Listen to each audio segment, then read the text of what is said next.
Vamos então para o debate. Bruno e Caio, por favor. Eu também sou um otimista. Assim me considero. Embora advogado tem fama de ser pessimista, de sempre esperar o pior, não é o meu caso. Mas tem um dado aqui importante.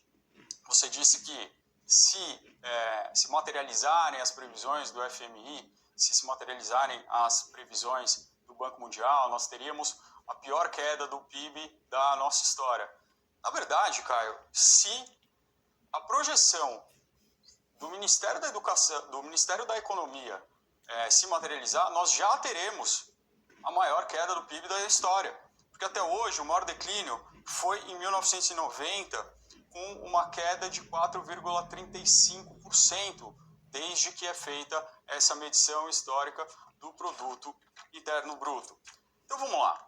Você fez uma analogia interessante sobre os números da pandemia e sobre os números da economia, sobre o alarmismo de determinadas instituições e sobre o alarmismo dos economistas. E disse uma coisa interessante, que dá para fazer um paralelo aqui, que a pandemia está estabilizada.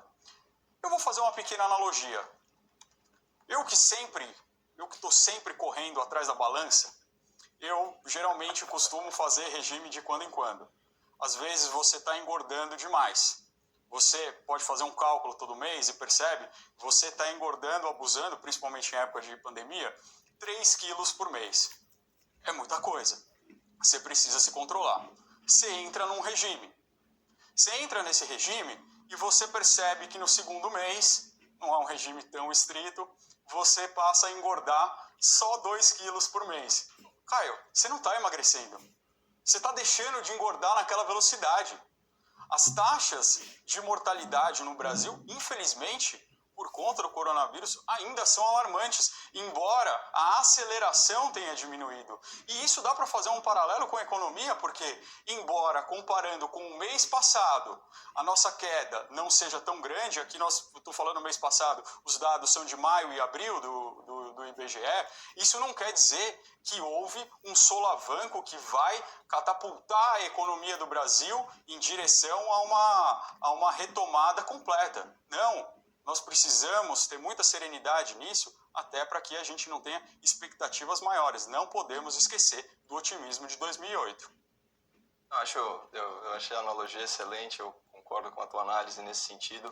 Obviamente, ninguém está celebrando aí os números da pandemia. A gente tratou isso num debate anterior, falando inclusive na taxa de transmissão do vírus, que hoje em dia está em 1,03. Parece uma boa notícia, mas ainda significa que a cada 100 pessoas contagiadas, essas 100 pessoas infectam outras 103 e assim sucessivamente. Ou seja, a pandemia ela não está totalmente sob controle, mas seguindo aí inclusive manifestações da OMS, o Brasil está com uma janela de oportunidade sim, se nós pensarmos obviamente em bloco, não é a melhor forma de pensar a pandemia, mas se nós pensarmos o país em bloco, a gente está com uma oportunidade sim de colocar a taxa de transmissão para um número menor que 1 e considerar a pandemia sob controle, ainda que o platô, né, então o número de óbitos ainda esteja elevado. Mas o mais importante é controlar, vamos dizer assim, o contágio generalizado e fora do controle. Esse é o primeiro desafio em relação a isso, só para deixar isso muito claro. Eu acho importante também, você trouxe um dado que eu também tinha recuperado de 1990, né, que foi aquele solavanco de 4,4%, né, o Brasil vivia uma situação de hiperinflação. Um pouco antes disso, em 81, a gente teve uma queda de 4,3% e antes disso, o principal solavanco na economia, ele se deu em decorrência da grande crise financeira global, né, do crash da Bolsa de Nova York em 1929, que impactou a nossa economia, uma queda de 2,1% em 1930 e 3,3% em 1931. Agora, o que é interessante a gente observar aqui?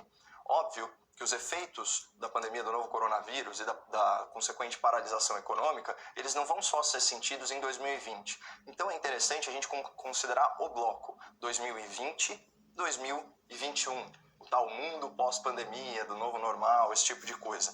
Vamos pegar então, analisando os 2 anos, a projeção do Fundo Monetário Internacional, do FMI. Ele diz o seguinte: retração de 9,1% esse ano, certo? Crescimento de 3,6% no ano que vem. Isso dá um saldo, não é assim que se faz essa conta, obviamente, isso é uma conta de padaria, mas dá um saldo de 5,5% de queda, certo?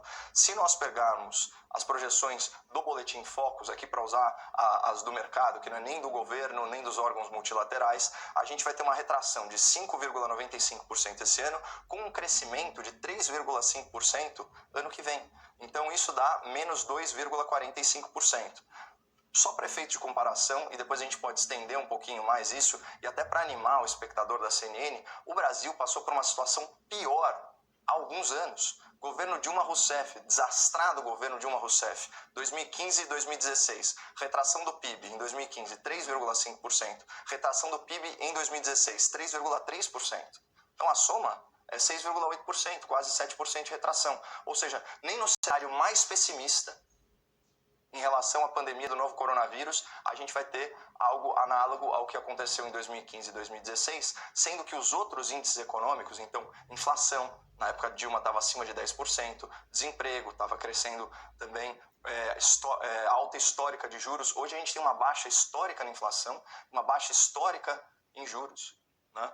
E os mais vulneráveis estão sendo, pelo menos até o momento, aí, vamos dizer assim, protegidos por um programa de renda mínima que é o auxílio emergencial. Então, existe uma diferença gigantesca aqui e uma situação que está sendo vendida para o grande público como inédita já foi superada em anos anteriores, pelo menos se a gente analisar os números macroeconômicos. Claro que o cenário é diferente, tem a questão de ser uma pandemia global, mas assim, somos brasileiros e não desistimos nunca, né, doutor?